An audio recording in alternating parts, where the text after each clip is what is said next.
For diagnosis of IBS, there isn't a definitive diagnosis. You mainly want to rule out other disease processes by getting the patient's medical history, doing a physical exam, and doing tests such as CT, colonoscopy, or sigmoidoscopy. If a patient does have IBS with diarrhea, they'll likely be tested for gluten intolerance for celiac disease. However, there is a diagnostic criteria for IBS.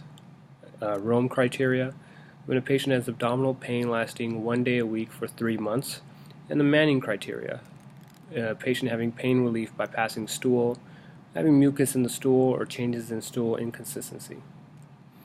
To treat IBS, you want to avoid foods that trigger IBS, eat high fiber foods, drink plenty of fluids and avoid caffeine, exercise and sleep regularly to reduce stress. There are certain medications approved just for IBS. You have alocetrone and rifaximin. Like I stated, what to consider before diagnosing IBS. You want to rule out other intestinal disease processes.